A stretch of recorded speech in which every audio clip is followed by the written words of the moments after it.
Feitas as devidas considerações, né? Pós-viagem, eu ainda estou debaixo da influência daquilo que Deus tratou. Na verdade, eu tô num momento de suspensão, né? Vocês sabem, eu tenho falado desde o começo que Deus tratou muito claro conosco sobre essa função de a vitória do Espírito sobre a carne. Ela é, sobretudo, um tempo de um posicionamento nosso para desenvolvimento de sensibilidade, para a gente entender as coisas que Deus tem para tratar conosco. E isso tem ficado cada vez mais claro, essa dinâmica da forma como Deus trabalha, Felipe, né? Nós já sabemos, por exemplo, a Bíblia diz em Efésios 1:3, bendito Deus e Pai do nosso Senhor Jesus Cristo, que já nos abençoou com toda sorte de bênção nas regiões celestiais. Então a gente já sabe que quanto às bênçãos de Deus, é algo que já está disponível, né? Ele não vai nos abençoar, Ele já nos abençoou. E aí quando o texto deixa claro essa questão da prontidão daquilo que Deus fez, ele joga para minha mão e para a sua a responsabilidade de usufruir daquilo. Lembrando, perdão, que nada que a gente recebe de Deus é por mérito. Na verdade, se eu e você fôssemos receber de Deus aquilo que a gente merece, talvez nenhum de nós estivéssemos aqui, né? Porque graças a Deus que o que nos assiste é a graça, que é exatamente um favor imerecido. Então, quando nós analisamos esses padrões, tipo, Deus providenciou tudo, e nós vemos também outra verdade bíblica poderosa, que é, não tem nenhum texto na Bíblia dizendo assim, se você mereceu, eu lhe dou, não. Na verdade, Deus manifestou para nós exatamente por causa da nossa incapacidade de conquistar. Agora, a iluminação que muitas vezes a igreja não tem é que entre a posição de Deus em provisionar e disponibilizar, e a minha e a sua posição, que é de não merecedor, mas que tem direito, está uma lacuna, né? Que não entra no mérito, não entra na vontade de Deus, como muitas pessoas entendem. No dia que Deus quiser, Ele manda. Não, também não é assim, né? O que faz essas coisas se manifestarem, ou o que faz a gente usufruir daquilo que Deus já disponibilizou, é o braço espiritual que a Bíblia chama de fé. É a fé que dá acesso a essas coisas, amém?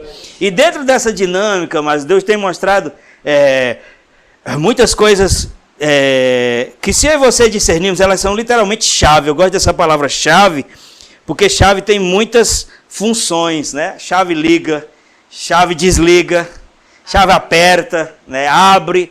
Dependendo da chave que você está usando, ela tem funções bem... Nesse caso aqui, são chaves que vão acionar a manifestação. Amém? Diga, chaves que vão acionar a manifestação daquilo que Deus já provisionou, já desejou, já disponibilizou, mas eu não estou usufruindo ainda. Entendeu? Então essa chave vai fazer com que aquilo que já está pronto se manifeste. Vai fazer com que aquilo que já está pronto chegue. Volto a repetir para que não fique nenhuma dúvida. Não é o mérito. Fulano é tão bom que Deus vai dar. Não é. Deus só enviou Jesus porque nenhum de nós conseguiu esse patamar. Amém? Agora a gente tem descoberto algo que a Bíblia mostra de Gênesis e Apocalipse, que é a grandeza da experiência com Deus, pastora Marcela. Ela tem a ver com andar com Ele. Com certeza. Você vai ver que desde o começo a Bíblia fala sobre um homem que tem dois personagens, Glória, assim, na Bíblia, que não experimentaram a morte. Eles foram tirados literalmente, né? Um deles foi Elias, já lá, vamos dizer assim, cronologicamente, lá no meio da Bíblia, vamos dizer assim. Mas tem um que é dos primórdios mesmo, um homem chamado Enoque, que a Bíblia diz assim, andou com Deus e já não era, porque o Senhor o tomou para si. Então eu fico pensando nisso, alguém que mergulhou tanto numa relação com Deus, que o usufruto daquilo que Deus tinha para ele foi tão grande que essa terra aqui se tornou obsoleta. Você já parou para pensar nisso? E ele foi tirado. Claro que nós estamos em patamares bem distantes, infelizmente, mas não mudou a dinâmica. Entenda isso. O cerne da minha mensagem hoje, eu vou ler alguns textos para a gente entender isso, é que o que vai mesmo acionar, o que vai preencher a nossa vida, é a gente discernir essa verdade e andar nela. O quê? O que vai provisionar, Alexandre, o usufruto das bênçãos de Deus para nós é andar com Ele. É andar com Ele, é estar com Ele. sabe? A graça que é a provisão de Deus enviando Jesus para salvar o homem, para tirar a culpa do homem, não cria automaticamente o relacionamento do homem com Deus. Não, ela viabiliza. Você está comigo? Não é porque Deus manifestou a graça que me fez automaticamente uma pessoa entregue. Não, eu decido ser entregue. Não é porque Deus manifestou Jesus que me faz automaticamente uma pessoa devota, entendeu? Não, eu decido isso. E Deus respeita. Se eu decidir, eu vou usufruir. Se eu não decidir, Deus não vai me punir por causa disso. Eu só não vou receber aquilo que essa posição manifesta. Quantos entendem? Amém. Agora, quando nós não entendemos isso e as coisas não chegam, a gente pensa que Deus está privando. A gente pensa que Deus está fechando. E aí o Espírito ministrava ao meu coração, porque eu orava por vocês e por mim também, porque eu sempre prego aquilo que Deus está ministrando à minha vida. Eu digo, Senhor, que o Senhor quer tratar conosco? E logo me veio um texto de Efésios, capítulo 5, esse é a base, o texto que vai dar base à nossa mensagem hoje. Na verdade, já estou pregando, mas eu quero continuar em cima desse texto aqui. Efésios, capítulo 5. E eu quero que você preste bem atenção, porque além de eu estar diante de um grupo de pessoas inteligentes aqui, né? Além disso, se fosse só isso já era bom, mas além disso a gente tem a capacitação do Espírito. A Bíblia diz que é Ele que nos dá condição de entender as coisas que são espirituais. Amém? Então diga, eu vou entender. Eu vou entender. Efésios capítulo 5, versículo 14, perdão. Dentro desses textos, com a ajuda do Espírito, você vai ver aqui essa dinâmica embutida aqui. Eu vou explicar para você entender. Que dinâmica? Essa de andar com Deus e usufruir Amém. Das coisas. Amém. Quantos abriram? Amém. Efésios capítulo 5, versículo 14, vai dizer assim: por isso é que foi dito, desperta tu que dormes, levanta-te dentre os mortos e Cristo resplandecerá sobre ti. E Cristo te iluminará, né? Provérbios 16, 1. Vai dizer, eu vou ler esses dois textos, depois a gente vai orar, e eu vou comentar o que é que eles têm em comum em relação àquilo que Deus quer ministrar ao nosso coração. Amém.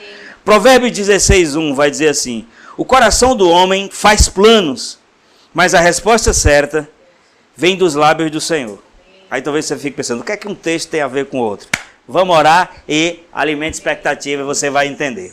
Pai, em nome de Jesus, nós queremos lhe reconhecer, Senhor. Eu estou plenamente convicto dessa verdade, de que não é a minha habilidade, a minha retórica, a minha homilética, Senhor, que faz com que as pessoas entendam. Não, eu só tenho o poder de ir até os ouvidos dela, e isso é bom para mim, porque eu confio, Pai, que dos ouvidos para o coração é o Senhor que traduz, é o Senhor que ministra, e o Senhor consegue, mesmo na coletividade, falar a linguagem de cada indivíduo, e eu confio nessa verdade, Senhor.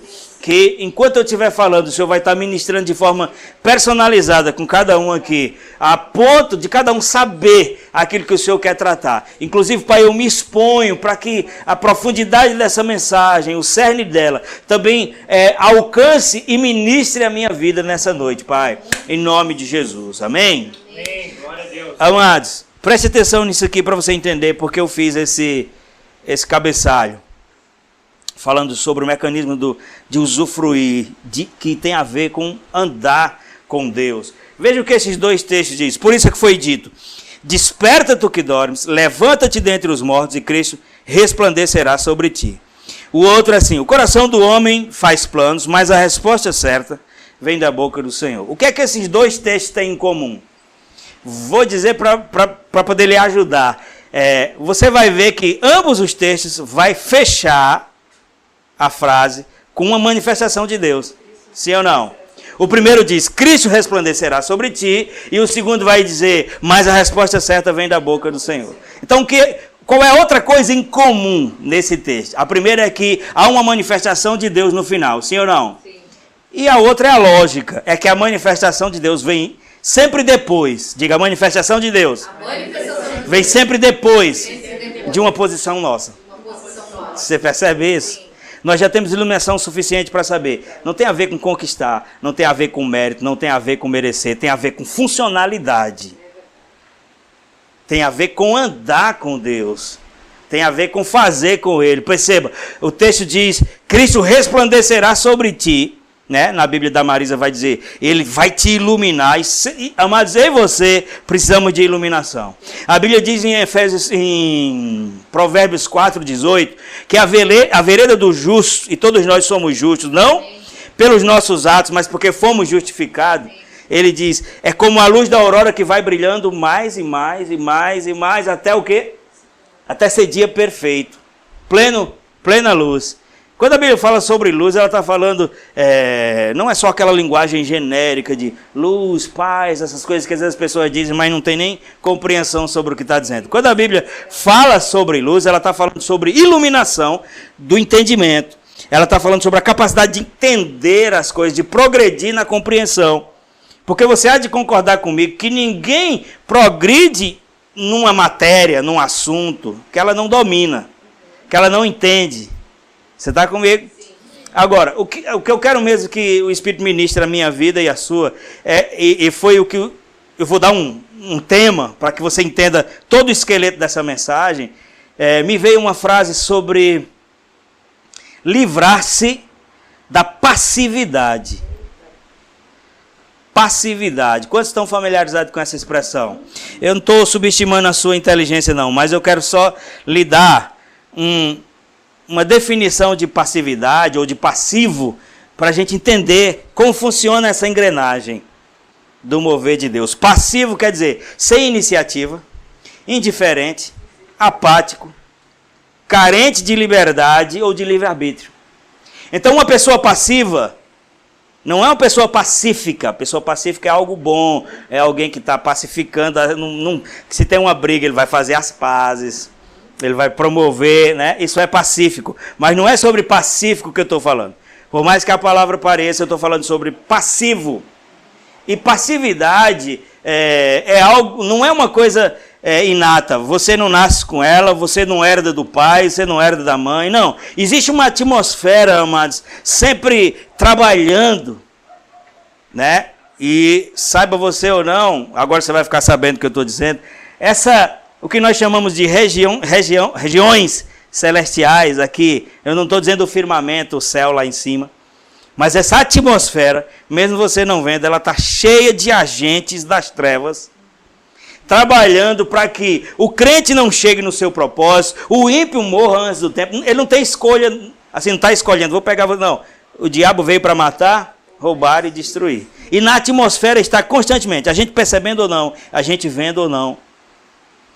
Aqui, ó, se a gente fosse mais sensível, a gente passava a mão e pegava. Eu não digo nesse ambiente, mas a Bíblia diz, o mundo jaz no maligno. E o diabo está trabalhando o tempo inteiro para que eu e você, a gente não chegue, não alcance o conhecimento da verdade, que a gente acredite. Muitas vezes o diabo trabalhou para que você não estivesse aqui hoje. Muitas vezes o diabo desviou pessoas da sua vida, que eram agentes de Deus, que ia... Coisas que talvez você só vai ficar sabendo no céu. Mas isso aconteceu. Pastor, por que você está falando isso? Porque em meio a esses eventos que não foram percebidos a nós, na verdade o diabo estava trabalhando para construir uma mentalidade. Preste atenção. Se o diabo tem uma qualidade, nosso adversário, essa qualidade ele não tem pressa. Ele semeia, vai regando, para colher, uma hora ele vai colher, se a gente não discernir e fazer morrer aquela semente.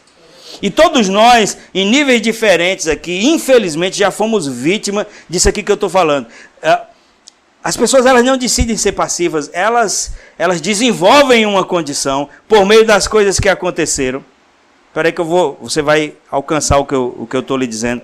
Já está captando, né? A ponto de a gente aceitar realidades sobre nós e a gente ficar passivo em relação àquilo. Então, eu li aqui a definição de passividade: sem iniciativa, indiferente, apático. Então, essa definição ela é genérica. E não são em todas as áreas que a gente é sem iniciativa. Não é em todas as áreas que a gente é apático, é indiferente, é passivo. Mas tem áreas da nossa vida que nós já aceitamos que as coisas são daquele jeito e naquilo a gente é passivo. O que seria o contrário de passivo seria ativo. Sim, glória a Deus. E como nós estamos falando sobre progredir em Deus, eu não vou nem ficar só na palavra ativo, eu vou ficar na palavra proativo. Porque às vezes nós temos atividades, mas não é pró, é contra. Né? Quantos estão entendendo? Sim. Então, o que Deus ministrou ao meu coração, graça e o demais, é que a gente precisa entender que é possível que a gente esteja, Felipe, dentro de uma realidade onde o diabo está querendo nos batizar. Agora estou falando batizar no sentido de dar nome. Graça é uma isso. Marisa é um aquilo. E não é com palavras, é por meio de circunstâncias que a gente viveu. Tá? Quantos estão capturando? Estão entendendo o que eu estou dizendo? E aí a gente fica passivo porque você entende que é como se você fizesse parte daquela casta. Não sei se você conhece essa linguagem. Você viveu tanto essa realidade, onde as coisas estão sendo projetadas, que a gente aceita que é aquilo, a gente aceita que vai viver aquilo. Então a gente vê alguém prosperando e você diz, porque aquela pessoa é diferente de mim. Em quê? Né?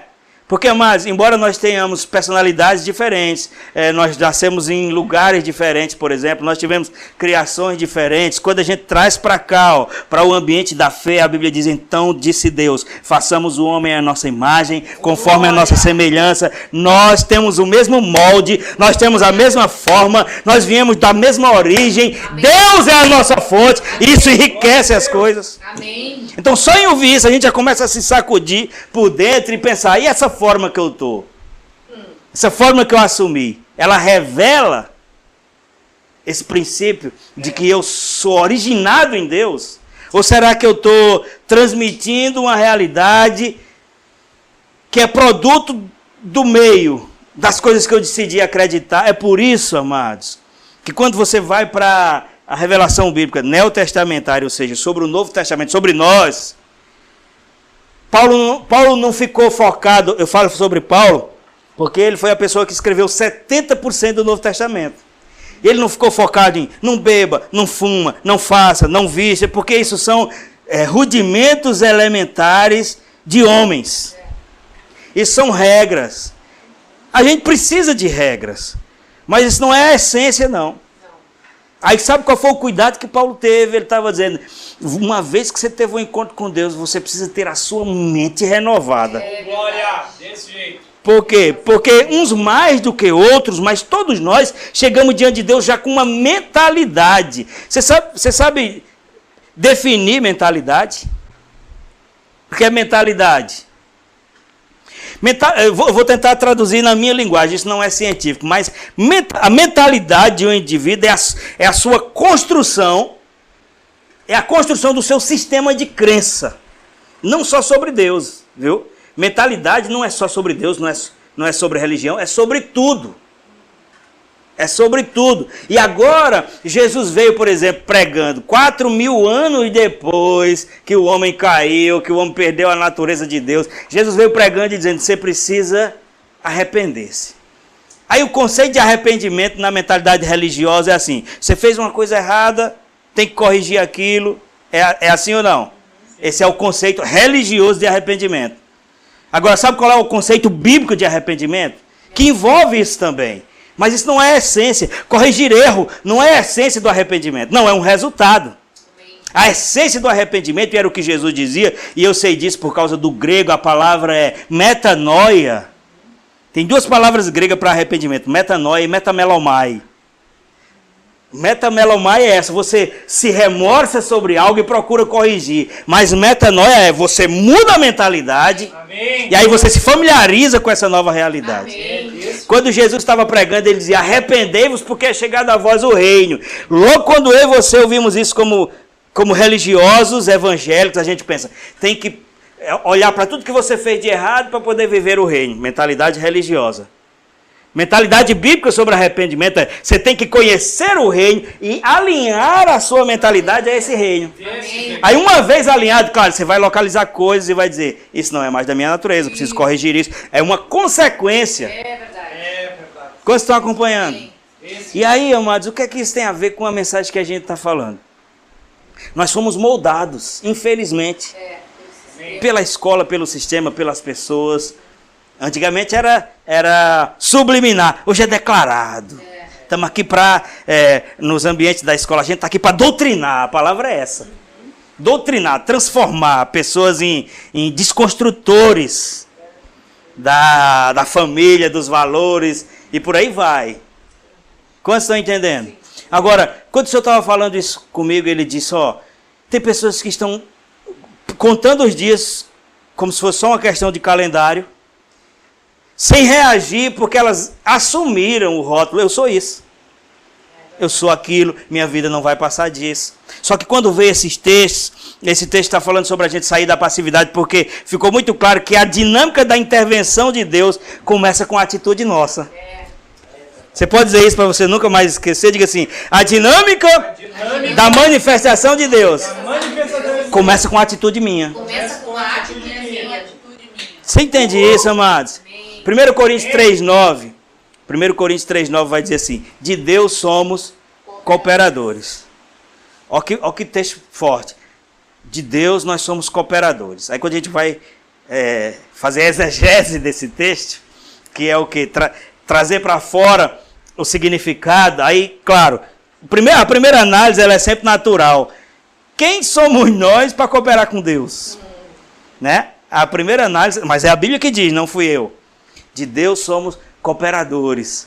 Aí, para acabar com qualquer argumento natural, a Bíblia diz que Deus é onipotente. Ou seja, Ele pode todas as coisas. Também diz que Ele é El Shaddai, Ele é mais que suficiente. Tanto um adjetivo como o outro dispensa ajuda. Sim ou não? Sim. Deixaria obsoleta, desnecessária a nossa participação. Mas a mesma Bíblia que exalta Deus como onipotente, como El Shaddai, não é Deus só suficiente, Ele é mais que suficiente, também diz que nós somos cooperadores dEle. Onde é que entra essa cooperação? Exatamente naquilo que Deus não vai fazer se não for com a minha participação. E tem isso, pastor, Deus precisa... Sobretudo, amados, no que diz respeito à minha vida. Eu sei que muitos de nós, inclusive eu já fiz essa oração infundada, de Senhor, eu não quero ter vontade não, pode ficar. Você nunca fez essa oração? De estar tão... Eu já fiz, algumas vezes. Nem foi uma só. Quando você está no auge das crises, Senhor, eu abro mão do livre-arbítrio. Faça o que você quiser. Só que a Bíblia diz que Ele não pode negar a si mesmo. Mas eu já fiz essa oração. Senhor, pode ficar. Eu não dou conta não, Senhor. Pode ficar com a minha vontade. Faça o que o Senhor quiser. Aí, em outras palavras, Ele está dizendo, tá caindo fora, né, bonito? Da sua participação. Por exemplo, amados, tem algo mais importante para nós do que salvação? Eu acredito que a salvação é o topo. Sim ou não? Sim. Então Deus tem muitas coisas para nós, herança aqui na terra. A Bíblia diz que se quiseres me ouvir, comereis o melhor dessa terra. É para a gente andar em saúde divina, é para a gente impor as mãos sobre os enfermos e eles ficarem curados. Onde puser a planta dos nossos pés, esse lugar será nosso. A Bíblia fala sobre a autoridade do nome de Jesus, sobre o Espírito Santo habitando em nós. Agora, nada disso seria bom, suficiente, se a gente não fosse para o céu depois, sim ou não? Então, o que é que eu estou querendo dizer com isso? Que a salvação, ela é a coisa principal e você está comigo? Mas quando a Bíblia fala sobre salvação, a Bíblia não diz que Deus empurrou ela para nós e vai pegar todo mundo.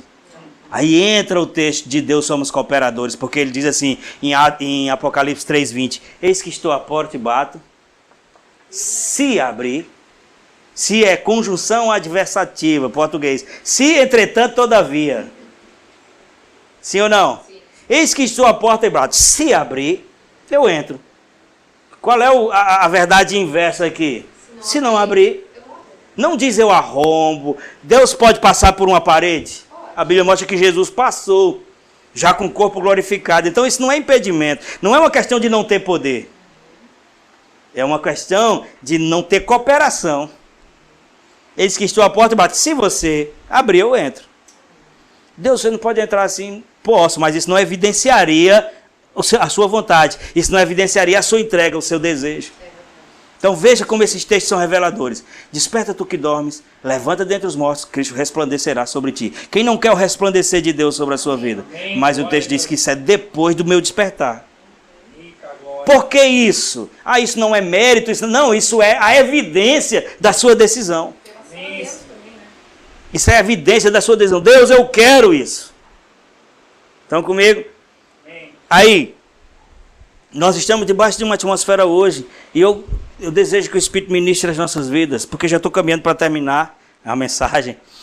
Mas eu quero que Deus ministre a nossa vida, para cada um pensar, onde é que eu preciso dessa atividade, de me livrar dessa passividade?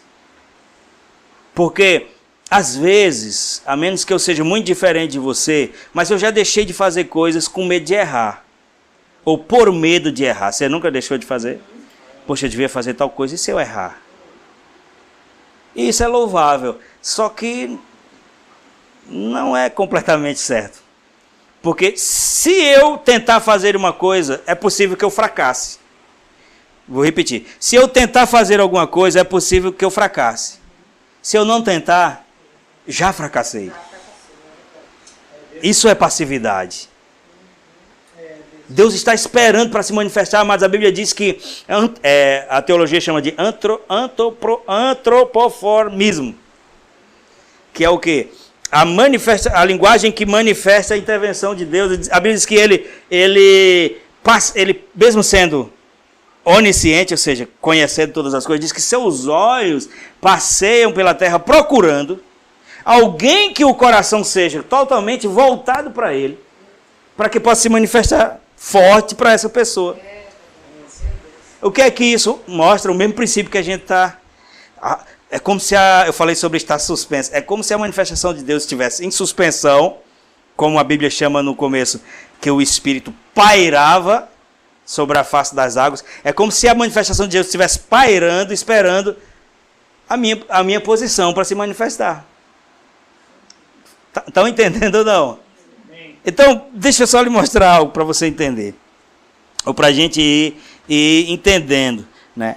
Porque se a gente partir do pressuposto que nós somos imagem e semelhança de Deus, amados, não importa qual destino a nossa vida tenha tomado.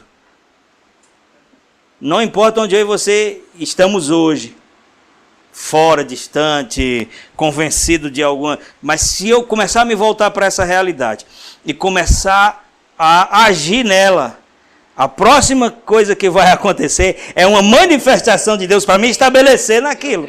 Amém. Glória a Deus. O que Deus não pode fazer? Empurrar de goela abaixo o plano, o projeto, a manifestação. Não é assim que funciona.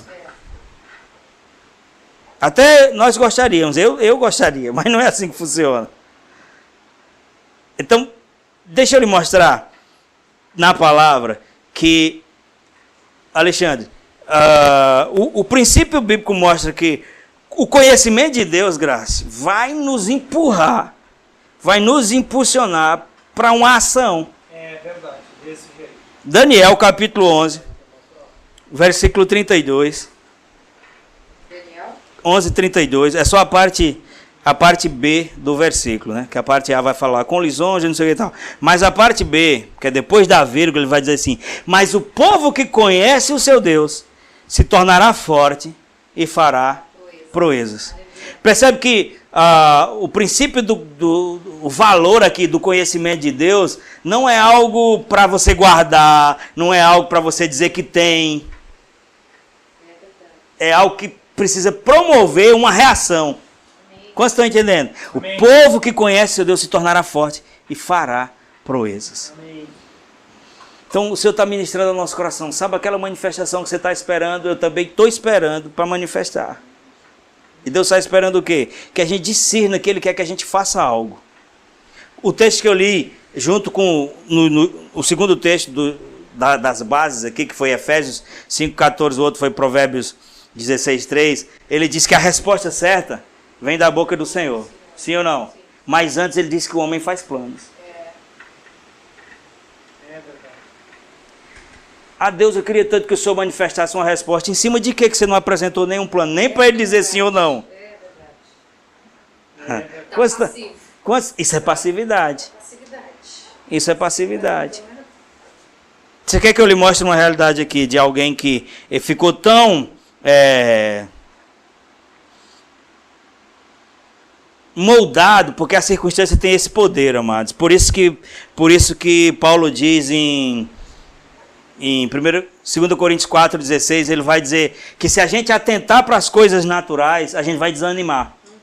Ele diz, por isso não desanimamos, porque embora exteriormente estejamos a desgastar, interiormente a gente está sendo renovado a cada dia. Ele diz, e não atentando para as coisas que se veem, porque as coisas que se veem são transitórias, são as que não se veem que são. Isso é uma instrução de Deus, amado, dizendo assim, embora o que você esteja vendo natural seja uma realidade, porque a gente não está aqui para negar o que está acontecendo. A gente está aqui para estabelecer a realidade de que Deus é maior. Amém. 1 João 5,7 não diz que a doença não é uma verdade, não diz que a morte não é uma verdade, que a pobreza, que a miséria. Não, ela só diz assim, se o testemunho do homem é verdadeiro, o de Deus é maior. Amém. Glória! É desse jeito. Aí eu estou dizendo isso para a gente entender. É possível, amado, se não tiver peso no outro lado da balança, se nesse lado aqui não tiver revelação de Deus, não tiver conhecimento sobre Deus, que vai nos levar a ser forte, é possível que a gente se molde a tal ponto que a gente perca a identidade. Tinha um rapaz chamado Gideão, esses nomes bíblicos são bem estranhos, que era um israelita que estava passando por uma situação muito adversa, onde os inimigos estavam tripudiando, não tem outra palavra para dizer aqui, além deles já estarem numa situação de domínio, ou seja, de dominado, melhor dizendo, pelos inimigos, eles acabavam com as plantações, com as lavouras, a ponto de esse rapaz Gideão tá malhando trigo no lagar. Já falei sobre isso aqui outro dia. Malhando trigo no lagar. São linguagens que a gente não está acostumado a falar hoje, mas todo mundo sabe que quem não sabe, eu vou dizer, o lagar é o tanque de prensar uva. Acho que vocês já viram no Globo Repórter aqueles galpões fechados ali, cobertos, onde tem aqueles tanques de uva e a pessoa literalmente pisa ali. Mas o trigo era malhado ao ar livre. Por quê? Porque é um processo de esmagar a espiga, para tirar a casca e ficar sem a palha. E ele estava malhando o trigo no lagar, ou seja, ele estava fazendo escondido. Por que ele estava fazendo escondido? Com medo. Então aqui é o retrato de uma pessoa que a adversidade começou a dizer quem ele era. A adversidade começou a mudar a sua identidade. As repetições têm essa capacidade. Se a gente não tiver peso dentro, é a realidade do submarino, por exemplo. O submarino ele desce numa profundidade do mar que a pressão é capaz de esmagar completamente. Mas por que não esmaga? Porque antes de descer, ele adquire pressão dentro. Isso chama pressurizar. O avião faz a mesma coisa. Antes de subir, ele fica pelo menos 20 minutos ali, ou mais, no processo de pressurização da cabine. Para quê? Para que quando ela atingir a altitude de cruzeiro, a pressão de fora não esmague. E aqui Gideão estava como alguns de nós, passando por adversidade, passando por dificuldade. E isso não foi do dia para a noite que ele começou a perder a referência de Deus. Foi em função do que se repetia. E aí você vai tirando os olhos de dentro e botando os olhos fora. Aí deixa eu ler para você entender do que eu estou falando. Juízes capítulo 6, a partir do versículo 11. Então o anjo do Senhor veio, assentou-se debaixo do carvalho que está em Ofra. Esse era o lugar onde ele estava, que pertencia a Joás. E Gideão, seu filho, ou seja, filho de Joás, estava malhando o trigo no lagar. Para o salvar. Salvar o quê? Salvar o trigo dos midianitas, porque os midianitas eram os inimigos que vinham exatamente roubar deles, tomar. Então o anjo do Senhor lhe apareceu e disse, o Senhor é contigo, homem valoroso. Presta atenção, Deus apareceu para ele. O cara, a vida dele estava toda malhando trigo no lagar, com medo, diretamente vendo o inimigo tripudiar, machucar, roubar a sua colheita. E aí ele diz, Deus é contigo. O que é que você pensaria nessa hora? Como assim Deus é comigo se estão fazendo isso tudo comigo? Sim ou não? Sim. Então, o que é que isso revela? Que a nossa realidade natural vai desenvolver uma fé contrária a ponto de, mesmo Deus sendo contigo, conosco, a gente está debaixo de subjugo, porque a gente está assumindo. Veja, vou continuar. A gente está assumindo uma imagem, está assumindo uma autoimagem. Ele vai dizer assim: o Senhor é contigo, homem valoroso. Ele podia estar sentindo qualquer coisa menos valoroso, sim ou não?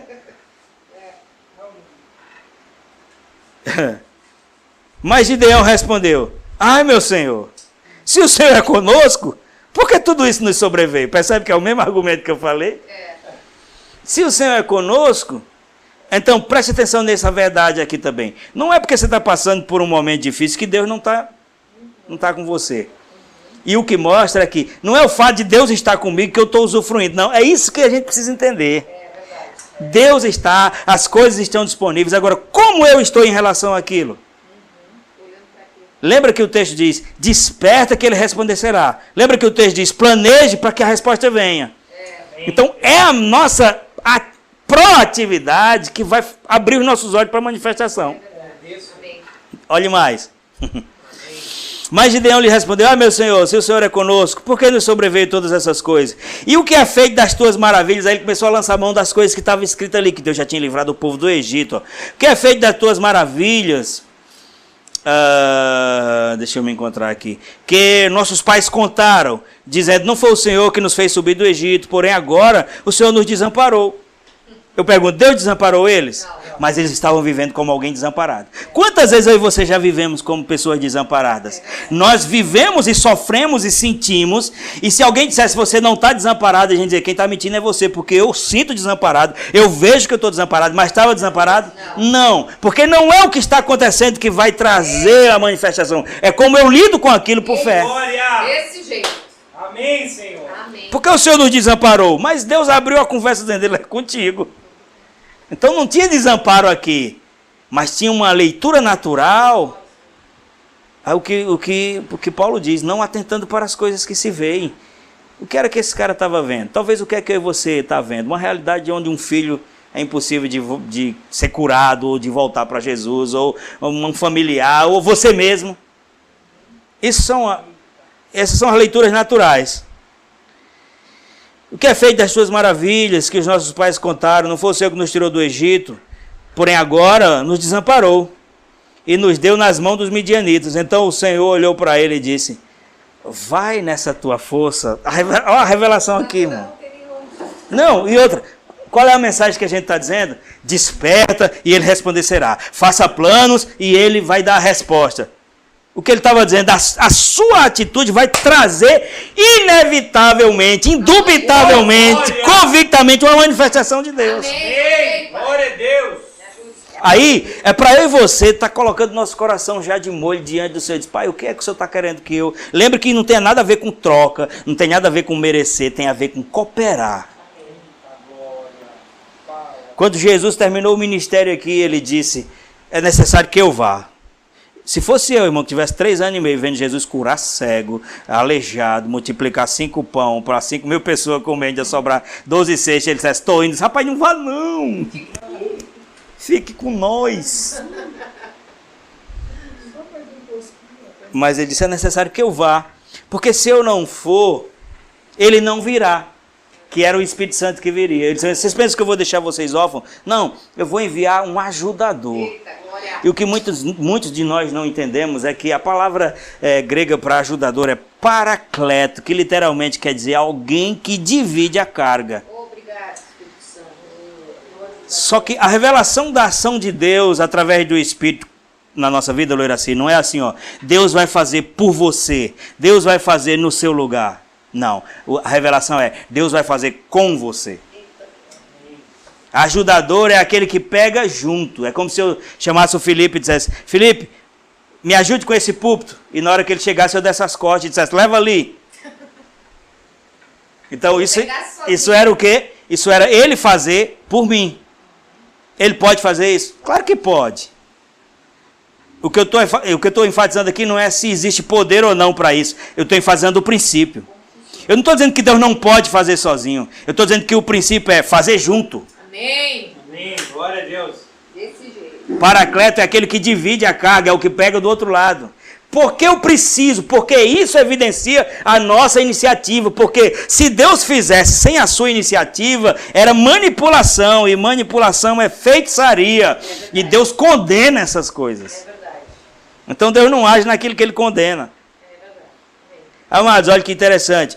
Quando, pensa aí, o cara está todo problemático, cheio de gente perseguindo, malhando trigo no lagar, e chega um anjo e diz, Deus é contigo, ele já pensou assim, graças a Deus, agora eu vou me deitar num lugar e vou ficar olhando ele fazer. Só que ele diz assim, vá na força que você tem. Porque, amados, na verdade, Deus não precisa da sua força em si, ele precisa da sua iniciativa. Ele precisa da sua obediência. A gente já sabe que a gente não pode. A gente já sabe que é grande demais para nós. Tem coisa que, se a gente juntar toda a força nossa e juntar todo mundo para fazer junto, ainda não vai dar. E Deus sabe disso também. Mas por que Ele diz vá? Porque quando a gente se move, aí Ele pega junto. Ah, vem um exército enorme contra Josafá. Josafá foi chorando, desesperado. Senhor. Então, isso é uma dica também. Tem hora de chorar. Mas não é só hora não. É o lugar certo e a pessoa certa. Não vai abrir o berreiro para quem não pode ouvir nem resolver. Estava desesperado, era um rei. Senhor, vem um exército enorme contra mim. O que é que eu faço? Você veio no lugar certo. Realmente esse exército para você é muito grande. O que é que eu faço, Senhor? Desça contra eles. Mas não já disse que é grande. E quem disse que você vai lutar? Seu papel não é lutar, seu papel é descer. Amém. Seu papel não é lutar, é se mover. Amém. É não ser passivo. A Bíblia diz, desça, compareça diante dele, porque nessa peleja você não vai ter que pelejar. Amados, isso é uma revelação, Deus está falando conosco. Eu quero me mover, mas você tem que se posicionar. Amém. É verdade. Isso não é merecer, isso é cooperar. Vou dizer direto, para não ter margem. O pastor está decaindo da graça. Não, mas a gente tem que colocar a graça no lugar dela. A graça nos atribuiu justiça, salvação, perdão. Mas relacionamento é uma decisão. Amém. E para quem quer usufruir das coisas que Deus tem para nós, ou anda com Ele, ou vai ficar admirando a vida dos outros. É verdade. É verdade. Vai nessa tua força. Você acha que força Gideão achava que tinha? Só a forcinha de mexer no trigo, né? Eu acho que ele ficava pensando, se vier um midianita desse, eu corro. E aí, amados, não tenho tempo para falar da história, mas só para você ter ideia, ele venceu um exército com 300 homens. Por que Deus faz uma intervenção dessa a ponto de vencer um exército, não sei quantos mil homens com 300, para ele ver? Sou eu... Continuo sendo Deus, continuo sendo a fonte do milagre. Mas eu preciso que você se mova. Está comigo, irmãos? Eu preciso encerrar dizendo isso. Porque eu estou falando para pessoas adultas e crentes. A gente tem que abandonar o vitimismo. É verdade.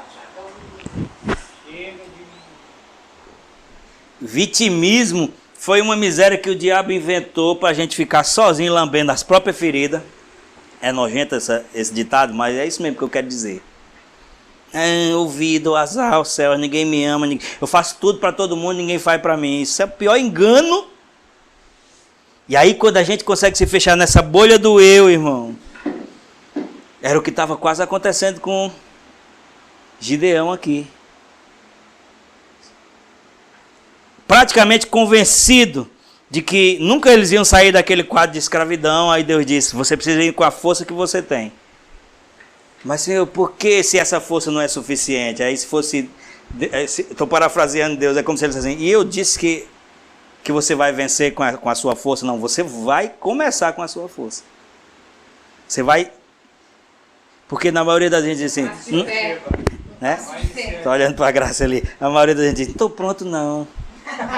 Fala, Senhor. Você acha que Gideão se sentia pronto? Não.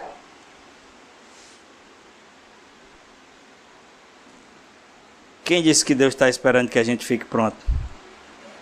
Ele quer que a gente esteja disponível. Então essa revelação essa mensagem para hoje, para as nossas vidas, a revelação é essa, mas a dinâmica da manifestação de Deus. A maioria das vezes, amados, aquilo que Deus quer fazer em nós vai começar através de nós. Vou dizer de novo. Na maioria das vezes, aquilo que Deus quer fazer em nós vai começar através de nós. Depois vai conectar outras coisas.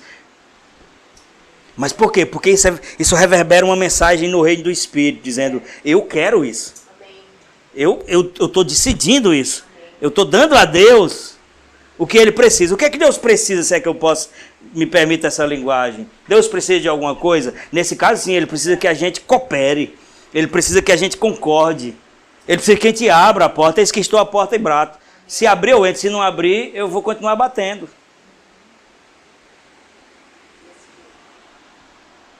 E aí, eu quero encerrar. Você já pode ficar de pé.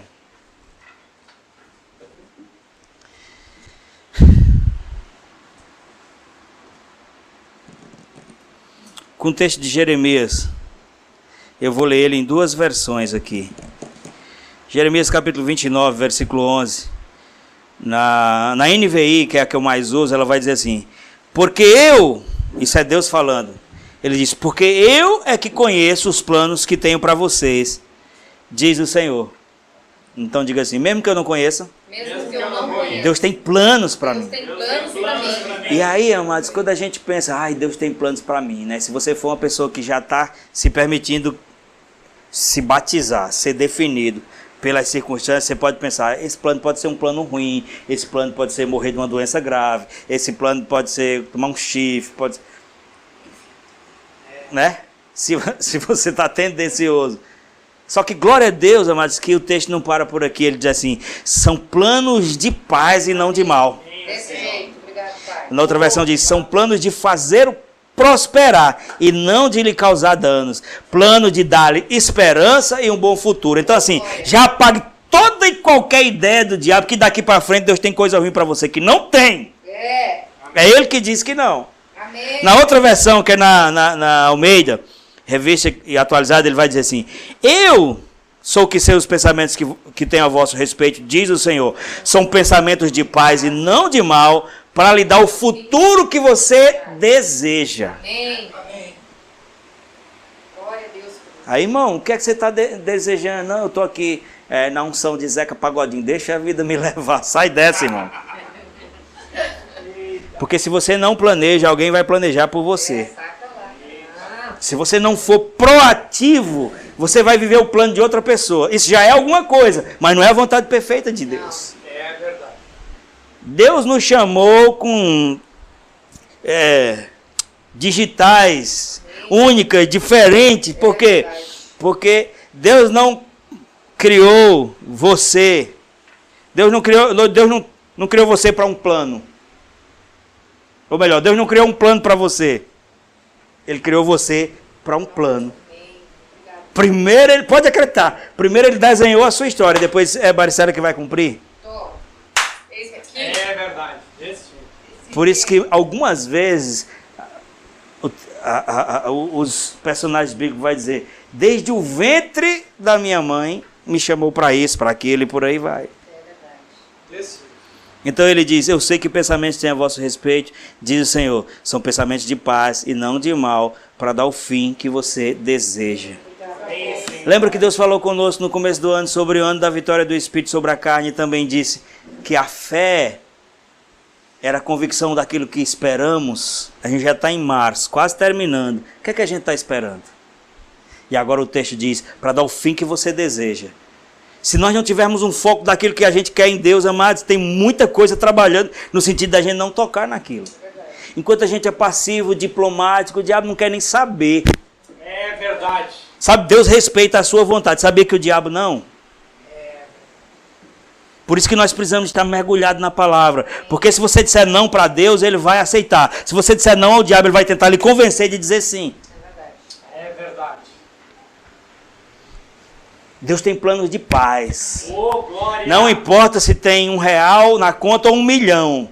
Não importa se hoje está folgado ou está apertado. A gente não pode permitir que a nossa posição seja de acordo com o que a gente está vendo. Porque as coisas que se veem são transitórias. Hoje seu time está ganhando tudo, amanhã está na segunda divisão. Tomara que não, Senhor, mas... É verdade. o Grêmio. O Grêmio já tá acostumado com isso, né? Bom, para a gente não perder a atmosfera do Espírito, nem vamos falar nisso. Mas eu quero orar com você, porque eu sei que Deus está nos chamando para um tempo onde a gente não vai ficar saudoso ou até invejoso, olhando por cima do muro do vizinho, não é literal, tá? E dizendo... Tem logo duas aqui, né? 3. E dizendo assim, parece que a grama é mais verde, parece... Deus não quer isso para nós, amados. E aí, nós estamos debaixo da atmosfera dessa palavra para entender. Não tem a ver com mérito, não tem a ver com fazer merecer, mas tem a ver com ser ativo. Onde é que será que eu estou estacionado? O que será que Deus está esperando? Porque até no que diz respeito à relação com Deus, ele diz, se você se chegar a mim, eu vou a você. Ele não diz, me espere que eu vou aí. Ele diz, vinde. Está oprimido, sobrecarregado, vinde. Aleluia. E eu vos aliviarei.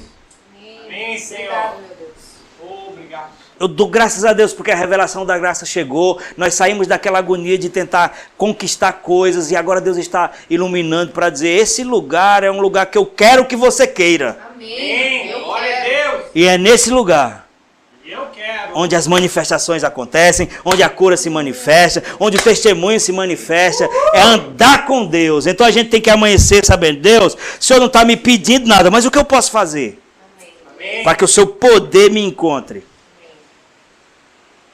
Você está comigo? Amém. Deus não responde, Deus não atende Necessidade. necessidades. Deus atende busca. Amém, Senhor. É verdade. Deus responde busca. Buscar-me-eis e me achareis. Salmo 34, 10 vai dizer, os leões passam fome até os seus filhotes, porque leões são exímios caçadores, sobretudo a leoa. Né? Ele diz, os leões passam fome até os seus filhotes passam necessidade. Mas aqueles que buscam o Senhor, não tem falta de nada. Amém. Glória a Deus. Aleluia. É verdade, Senhor. Glória a Deus. Deus não é como um real que alguém deixou cair e você vai encontrar por acaso, sabia? Não. Ele diz, buscar-me-eis e me achareis. Está comigo, irmãos? Veja essa dinâmica. Desperta tu que dormes, Cristo resplandecerá. Faça planos. Ah, e se esse plano não for de Deus? Está fazendo a coisa certa, porque ele vai trazer a resposta. Amém. Agora ele não vai trazer resposta sobre plano nenhum. Provérbio 16, 3 vai dizer que os planos consagrados ao Senhor têm bom êxito. Oh, glória. Deus está esperando a minha, o meu e o seu projeto para a gente apresentar. Deus está esperando a minha e a sua iniciativa para ele liberar poder. A verba vem dele. Receba, crente. Eu recebo.